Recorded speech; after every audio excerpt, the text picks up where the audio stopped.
I don't know how to start this. I've spent the last 2 nights awake, just staring at the ceiling and wondering how I got here. Maybe I'm posting this because I need someone to tell me I'm not completely insane. Her name's Rachel. We've been together for 2.5 years.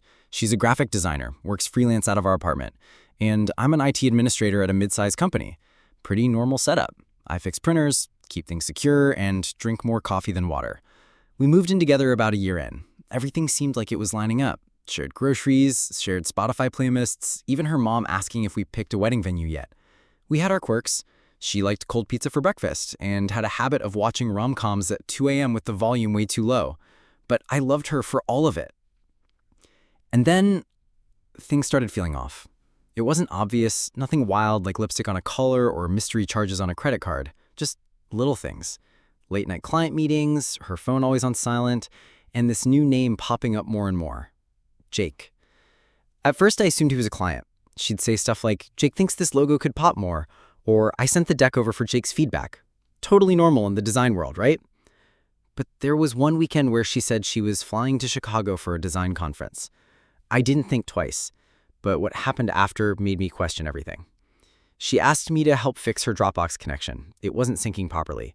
While setting up her VPN, I ended up accessing her cached emails. And that's when I saw it. Subject line, "This weekend felt like magic," with a bunch of photos attached.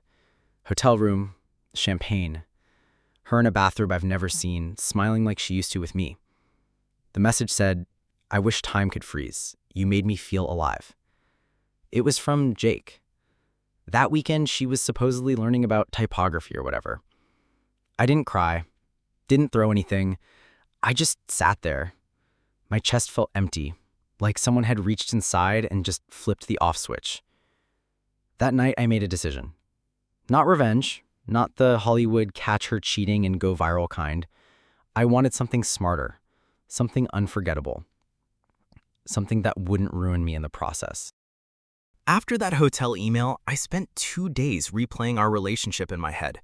Every time she said, "I'm just tired," or "It's been a long day," was that code for being with Jake? Was I the guy she tolerated while chasing the fantasy? But here's the thing. Rage fades. Strategy doesn't. I started by collecting every sketchy email, message, photo, stored it all in a private folder under the most boring name imaginable, Tax Documents 2023. I didn't want to blast it on socials or confront her yet. I wanted control, and control requires patience. I did some digging on Jake. Turns out he's not just some random, quote, client. He runs an online business coaching platform where he sells overpriced courses to wannabe entrepreneurs.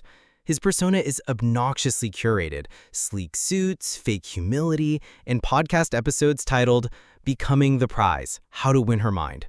Vomit.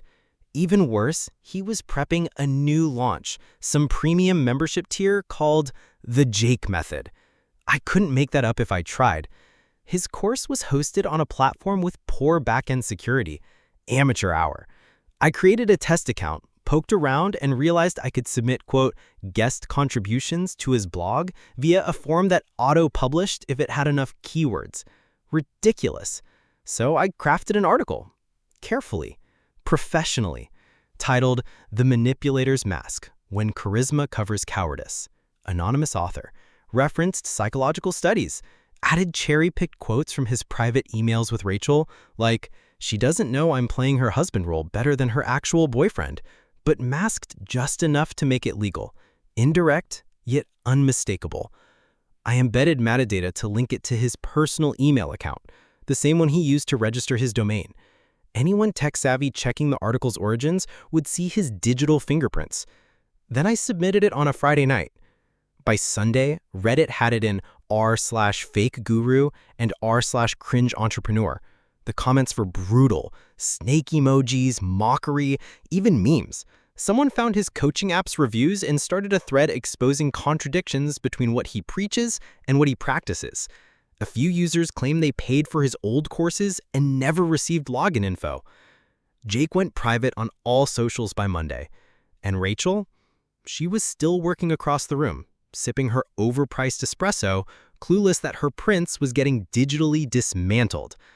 I wasn't done yet. Next came a more personal chapter. I knew Rachel would find out eventually. The internet was tearing Jake apart, and she followed him on every platform. But part of me wanted her to tell me first, to confess, to own up, to maybe even apologize. Instead, I got nothing. For days, she moved like everything was normal.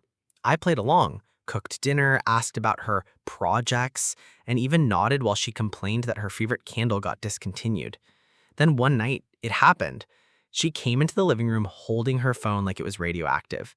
Babe, did you hear about Jake? I acted clueless. Jake who? She paused. Just something weird is going on online. Someone's posting stuff about him, like fake stuff. I shrugged, keeping my voice calm. The internet's wild. Everyone's a target these days. She looked at me for a solid 10 seconds, and I saw it. That flicker of suspicion. Maybe it was the way I didn't ask questions. Maybe it was guilt finally catching up. Whatever it was, her next words were slower. Is this something to do with you? My response was just a half smile. I don't know. Why would it be? She didn't sleep that night. Next morning, I left early for work, but not before placing a sealed envelope on the kitchen table. No name, just one word printed neatly on the front. Closure. Inside were screenshots, emails, photos, the fake article, a timeline, the exact weekend she was in Chicago, and at the bottom a message.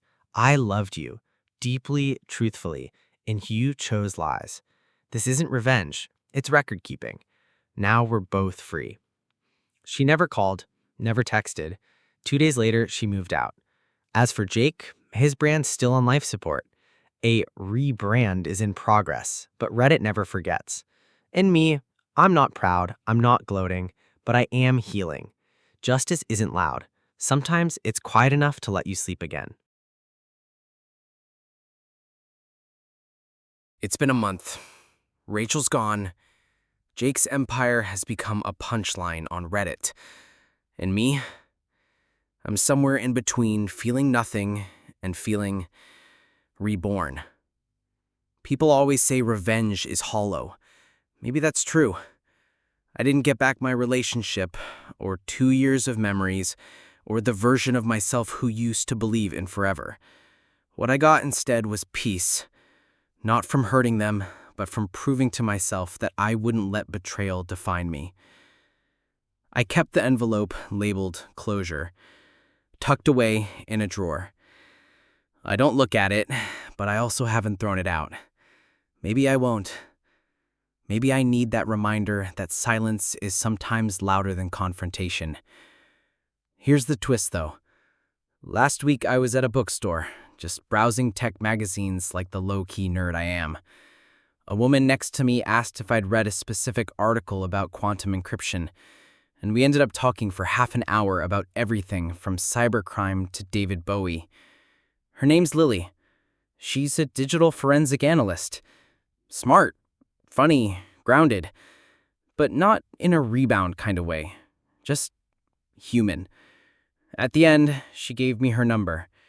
I haven't texted her yet, because healing doesn't mean immediately leaping into something new.